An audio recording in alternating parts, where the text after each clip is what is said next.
আসসালামু আলাইকুম সবাইকে ইএসপি ক্লাসে আবারও একবার শুভেচ্ছা।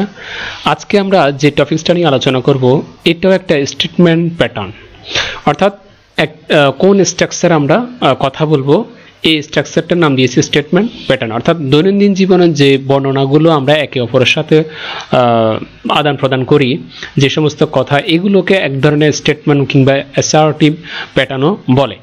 তো এটা হাঁবোধক হইতে পারে, নেগেটিভও হইতে পারে, অথবা প্রশ্নবোধক হইতে পারে, অথবা একটা সেন্টেন্সে প্রশ্নবোধক নেগেটিভ হইতে পারে। ঠিক আছে, তো আজকে যেই ফরম্যাটটা নিয়ে কথা বলবো ওই ফরম্যাটটা মূলত আমরা ব্যবহার করব যে ফার্স্ট পারফেক্ট টেন্স নিয়ে। অর্থাৎ ফার্স্ট পারফেক্টের যে ফরম্যাটটা আছে, যে স্ট্রাকচারটা আছে, এই স্ট্রাকচারে অতীতকালের যত সব কথা রয়েছে ওই সমস্ত কথাগুলো কিভাবে আমরা একটা ফরম্যাট ব্যবহার করে আমরা বলতে পারবো যে কোনো কথা। যেমন প্রথমে হাঁ আকারে, অর্থাৎ হাঁ বোধক, যেটা মানে সম্মতিক্রম বোঝায়, যে কোনো হাঁ আকারে। যেমন কীরকম দেখি, I had done, I had done, এটা হচ্ছে মূল স্ট্রাকচার, অর্থাৎ এটা মূল ফরম্যাটটা। এটা আছে হাঁ আকারে, আমরা পাশে দিয়েছি যে অ্যাফার্মেটিভ। অ্যাফার্মেটিভ মানে কি? হাঁ। ঠিক আছে, হাঁ, অর্থাৎ হাঁ বোধক যেটাকে বলি। আই হ্যাড ডান, আমি করেছিলাম, আমি করেছিলাম, বাংলা অর্থ হচ্ছে আমি করেছিলাম। আই হ্যাড ডান, আমি করেছিলাম। ওকে, এখন এটাকে নেগেটিভ আকারে কীভাবে বলবো? নেগেটিভ আকারে আছে যেমন I hadn't done, I hadn't done, অর্থাৎ হ্যাড নট ডান, এটা বললেও হবে।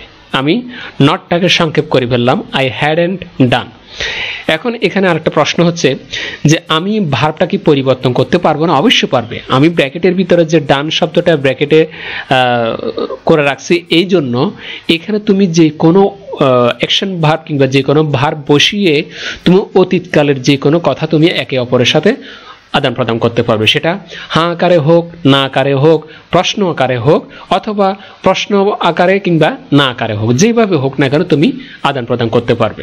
তো এটা হচ্ছে মূল স্ট্রাকচার, অর্থাৎ অতীতের যে কোনো কথা একে অপরের সাথে আমি যখন আদান প্রদান করব সেটা কি রকম হতে পারে, কোন স্ট্রাকচার আমরা বলবো, এটা হচ্ছে এই স্ট্রাকচার, প্রেজেন্ট পারফেক্ট টেন্স এই স্ট্রাকচারে।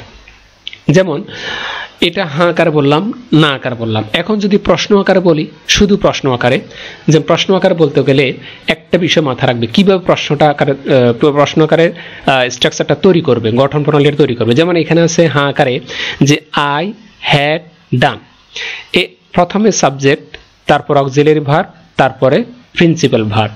ঠিক আছে, তো এই বিষয়টাকে শুধু এই হাঁ আকারে যে ফরম্যাটটা আছে এটাকে একটু মডিফাই করবে।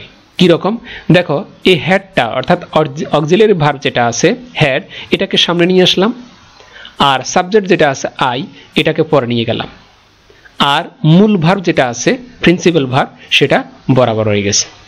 তার মানে প্রশ্ন আকারে যদি যে কোনো কথা আমরা শেয়ার করতে হয়, অবশ্যই আমাকে এই স্ট্রাকচারে আমাকে কি করতে হবে? তৈরি করতে হবে। ইভেন কি সেটা অতীতকালের হইতে হবে, সেটা অবশ্যই অতীতকালের হইতে হবে। ঠিক আছে, যেটার নাম দিয়েছি আমরা ফার্স্ট পারফেক্ট টেন্স। এই ফরম্যাটে আমরা কি করব? প্রশ্নবোধক করব যে কোনো কথাবার্তা। যেমন এখানে হ্যাড আই ডান, আমি কি করেছিলাম, হ্যাড আই ডান, আমি কি করেছিলাম। আবার অনেকে প্রশ্ন করতে পারো যে আমি কি সাবজেক্ট পরিবর্তন করতে পারবো? অবশ্যই। তুমি আই, অর্থাৎ আইটা তো first person, second person, third person, যাই হোক না কেন তুমি সাবজেক্ট চেঞ্জ করো, সমস্যা নাই, যে কোনো সাবজেক্ট হতে পারে। আমি যদি এখানে ওআই দিই, ইউ দিই, সেকেন্ড পারসন, এখন কি হবে? Had you done, had you done, তুমি কি করেছিলে, তুমি কি করেছিলে, এভাবে। ঠিক আছে, আর কবিদের ভাষায় যদি বলতে গেলি, সাধু ভাষায়, তুমি কি করিয়াছিলে, তুমি কি করিয়াছিলে, এটা হচ্ছে কবিদের ভাষা। ওকে, এরপরে এটা তো আমরা প্রশ্নবোধক করলাম, শেষে প্রশ্নবোধক চিহ্ন আছে। একই ফরম্যাটটা, অর্থাৎ এই পুরো একটা ফরম্যাট ইন্টারেক্টিভ যে স্ট্রাকচারটা, এই স্ট্রাকচারটা এখন নেগেটিভ আকার করব। অর্থাৎ প্রশ্নবোধক থাকবে, পাশাপাশি এটাকে নেগেটিভ করে ফেলবো। কীরকম দেখো, hadn't I done, hadn't I done, hadn't I done, ঠিক আছে, নেগেটিভও হলো আবার প্রশ্নবোধকও হলো। তাহলে আমরা একটা ক্লাসে হ্যাঁ বোধক জানলাম, না বোধক জানলাম, প্রশ্নবোধক জানলাম, আবার প্রশ্নবোধক পাশাপাশি নেগেটিভও জানলাম। এই স্ট্রাকচারগুলো, এই ফরম্যাটগুলো ব্যবহার করে আমরা কি করব, বিভিন্ন ধরনের সেন্টেন্স তৈরি করব। চলো আমরা মিনিমাম দুটো ওয়ার্ড দিয়ে তোমাদেরকে একটু বুঝিয়ে দিই আরো ক্লিয়ারলি। যেমন আমরা এখানে আলোচনা করেছি ফিনিশড আর ইটেন, এই দুটো ভার্ব দিয়ে আলোচনা করেছি। আর রানটা তোমাদের হোমওয়ার্ক। এখানে একটা বিষয় তোমাদের জন্য খুবই গুরুত্বপূর্ণ, সেটা হচ্ছে ফার্স্ট পারফেক্ট টেন্সের গঠন প্রণালীটা কি। ফার্স্ট পারফেক্টে যে আমরা এখন আলোচনা করলাম, ফার্স্ট পারফেক্টের গঠন প্রণালী হচ্ছে সাবজেক্ট, এস এ হচ্ছে সাবজেক্ট প্লাস তারপর হচ্ছে অক্সিলারি ভার্ব। অক্সিলারি ভার্বটা কি? অক্সিলারি ভার্বটা কি? হ্যাড। কি? শুধু হ্যাড, এখানে অন্য কিছু না, হ্যাড। তারপর প্লাস তারপর হচ্ছে মূল ভার্ব। মূল ভার্ব যে মানে প্রিন্সিপাল ভার্ব, ভার্বের 3 নম্বর ফর্ম V3, যেটাকে আমরা ফার্স্ট পার্টিসিপল ফর্ম বলি। এরপরে অবজেক্ট, যা থাকবে তা। এটা হচ্ছে স্ট্রাকচার কিসের? ফার্স্ট পারফেক্ট টেন্সের। এই স্ট্রাকচার মূলত আমরা এতক্ষণ 4টা বিষয় নিয়ে আলোচনা করেছি। একটা হচ্ছে অ্যাফার্মেটিভ, মানে হাবোধক, নাবোধক, প্রশ্নবোধক এবং প্রশ্নবোধক নাবোধক, এইভাবে। এখন আসলে আমরা এই দুটো নিয়ে কি করব, সেন্টেন্স তৈরি করব। কিভাবে তৈরি করে দেখো, কি কি তৈরি করব। ওই যে হাবোধক, যেমন প্রথমে হাবোধক, তারপর নাবোধক, তারপরে প্রশ্নবোধক, তারপরে প্রশ্নবোধক নাবোধক, এইভাবে। চলো প্রথমে হাবোধক। কি সেন্টেন্স তৈরি করব দেখো কিভাবে ব্যবহার হয় সেন্টেন্সে, যে কোনো কথা। প্রথমে হাবোধক, he had finished his homework before the teacher arrived. আমি আবার বলছি, he had finished his homework before the teacher arrived. বাংলাটা কি? সে শিক্ষক আসার আগে তার কাজ শেষ করেছিল। সে শিক্ষক আসার আগে তার কাজ শেষ করেছিল। He had finished his homework. সে তার কাজ, তার বাড়ির কাজ শেষ করেছিল বিফোর দ্য টিচার অ্যারাইভ, শিক্ষক আসার আগে। ক্লিয়ার? এটা হচ্ছে হাবোধক, এখানে কোনো নাবোধক কথা নেই। এরপর আসি নাবোধক। কিভাবে দেখো, নাবোধক শি হ্যাড নট ফিনিশড। আমি এটাকে হ্যাডন্ট লিখতে পারবো, এখানে ফুল ফর্মটা দিয়েছে যাতে করে তোমার বুঝতে যাতে করে সহজ হয়। She had not finished her meal. Her meal, সে তার খাবার কি করেনি, শেষ করে নাই। when the guest arrived, যে অতিথিরা আসার সময় তার খাবার শেষ হয়নি বা তার খাবার শেষ করেনি। ঠিক আছে, অতিথিরা আসার সময় তার খাবার কি হয়নি, শেষ হয়নি বা করেনি। এটা নেগেটিভ আকারে আছে। এরপরে যদি প্রশ্নবোধক আকারে তৈরি করি কথাগুলো, যেমন প্রশ্নবোধক interrogative, had they finished the project before the deadline? Had they finished the project, যে তারা কি সময়সীমার আগে প্রকল্পটি বা কাজটি শেষ করেছিল। ঠিক আছে, had they finished the project, তারা কি প্রকল্পটি শেষ করেছিল before the deadline? কিসের আগে? সময়সীমার আগে।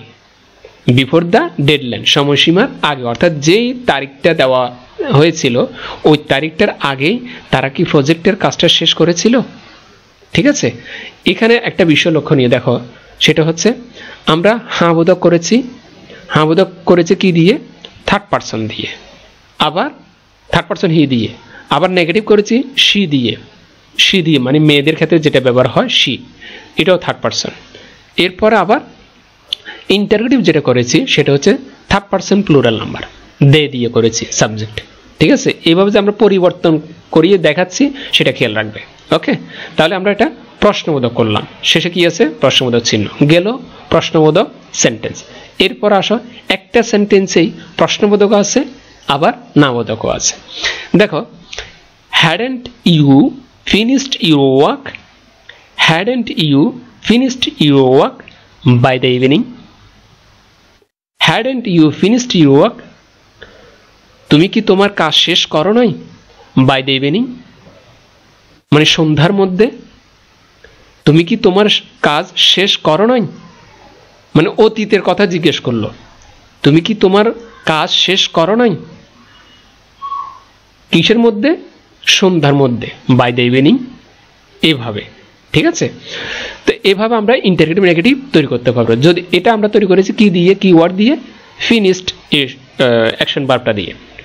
এখন দেখো আরেকটা, সেটা কি, সেটা হচ্ছে ইটেন। আমরা জানি যে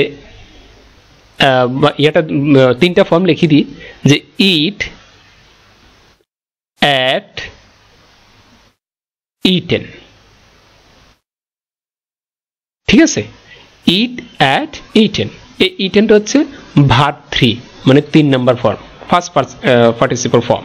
ওকে, এই ইটেন দিয়ে করবে। এখন প্রথমে অ্যাফার্মেটিভ, সেটা কি দেখো, হ্যাঁ বোধক, he had eaten breakfast before leaving for school, he had eaten breakfast before leaving for school.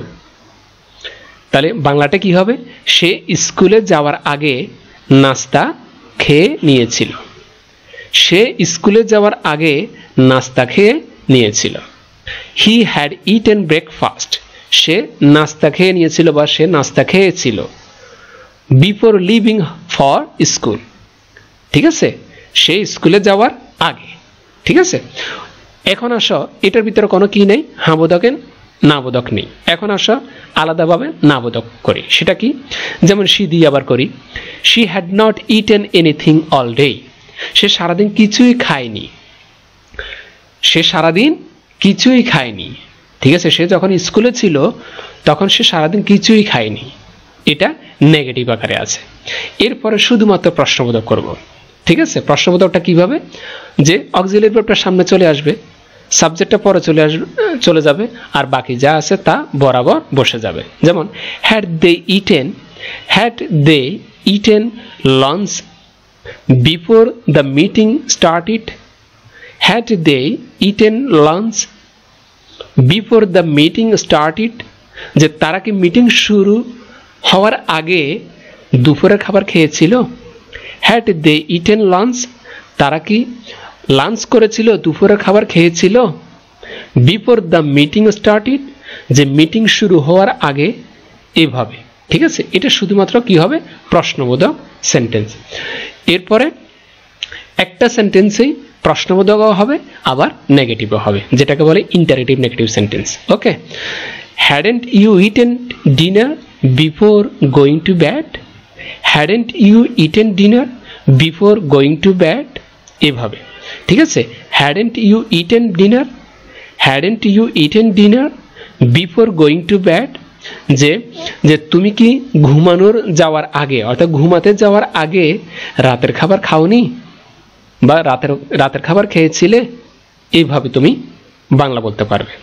যে তুমি কি ঘুমানোর আগে, অর্থাৎ বিফোর গোয়িং টু ব্যাড, ঘুমাতে যাওয়ার আগে, hadn't you eaten dinner, hadn't you eaten dinner, তুমি কি ঘুমাতে যাওয়ার আগে রাতের খাবার খাওনি। ঠিক আছে, তার মানে এখানে নেগেটিভও হলো প্রশ্নবোধক হলো। এইভাবে তুমি হাজার হাজার শত শত সেন্টেন্স কি করতে পারবে, তৈরি করতে পারবে। কোন ফরম্যাটে, এই এতক্ষণ পর্যন্ত যে ফরম্যাটটা দেখিয়েছিলাম তোমাদেরকে, কোনটা আর একটু দেখিয়ে দিই। এই ফরম্যাটগুলো, যেমন I had done, I hadn't done, had I done, আবার হ্যাডেন্ট আই ডান, এই ফরম্যাটগুলো। এই চারটা ফরম্যাটে তুমি হ্যাঁ বোধক, না বোধক, প্রশ্নবোধক, আবার প্রশ্নবোধক না বোধক। আশা করি বুঝতে পেরেছ। অতীতের যে কোনো কথা তুমি একে অপরের সাথে এই ফরম্যাটগুলো ব্যবহার করে কি করতে পারবে, ব্যবহার করতে পারবে। এখন কিভাবে ভার্বটা চেঞ্জ করবে, তোমার যেই ভার্বটা দরকার, যেই কথা বলতে যাও, সেই কথার ইংরেজি ভার্বটা কি, মনে করো যে প্লে, খেলা। ঠিক আছে, যেমন এখানে দিলাম যে I had played, I had fled, এই ফ্লেড মানে কি খেলা, ওকে, তৃতীয় রূপটা ফ্লে ফ্লে ফ্লেড, ফ্লে ফ্লেড ফ্লেড এভাবে। এখন এখানে লিখলাম যে আই হ্যাড প্লেড, আমি খেলেছিলাম, আমি খেলেছিলাম। আই হ্যাডন্ট প্লেড, আমি খেলি নাই। Had I played, had I played, আমি কি খেলেছিলাম। হ্যাডন্ট আই প্লেড, আমি কি খেলি নাই। এইভাবে তুমি যে কোনো ভার্ব তুমি কি করতে পারবে, ইউজ করতে পারবে, সাবজেক্টে তুমি যে কোনোটা পরিবর্তন করতে পারবে। এটা হচ্ছে একটা কৌশল, ওকে। অনেকে খুঁজে পায় না যে কোনো কথা তুমি এই ফরম্যাটে শুধু যদি তোমার ভোকাবুলারি যদি থাকে, ভালো জানা থাকে, তাহলে তুমি যে কোনো কথা এই সমস্ত ফরম্যাটে ব্যবহার করতে পারবে। আজকে তোমাদের জন্য যে বিষয়টা অত্যন্ত গুরুত্বপূর্ণ সেটা কি জানো? এতক্ষণ যে তোমাদের জন্য ক্লাস করালাম, আমার জন্য তো তোমাদেরকে কিছু দিতে হবে। সেটা কি জানো? সেটা হচ্ছে অবশ্যই চ্যানেলটা সাবস্ক্রাইব করে দাও, প্লিজ চ্যানেলটা সাবস্ক্রাইব করে দাও। আর আমাদের সাথে যদি যোগাযোগ করতে চাও, অবশ্যই ফেসবুক গ্রুপ আছে, নাম কি ইএসপি ক্লাস অফিসিয়াল গ্রুপ, এখানে জয়েন হয়ে তোমাদের হোমওয়ার্ক যেটা দিয়েছিলাম রান দিয়ে করার জন্য, যে কোনো ভার্ব দিয়ে তোমরা করে আমাদেরকে এই 4টা সেন্টেন্স আমাদেরকে কি করবে, দেখাবে। এই সেন্টেন্সগুলো তোমাদের স্পোকেন, অর্থাৎ স্পোকেন ইংলিশের ক্ষেত্রে, রিটেন ইংলিশের ক্ষেত্রে, বলার ক্ষেত্রে, লেখার ক্ষেত্রে সব জায়গায় তোমাদের প্রয়োজন হবে, ঠিক আছে? আর এছাড়া আমাদের ওয়েবসাইট আছে espclass.com, সেখানে গেলেও তোমরা বিভিন্ন ধরনের টপিকস নিয়ে আলোচনা করা হয়েছে, তোমরা এগুলো দেখলে অনেক কিছু জানতে পারবে। প্লিজ চ্যানেলটা সাবস্ক্রাইব করে দাও আর ভিডিওটা শেয়ার করে দাও। খোদা হাফেজ।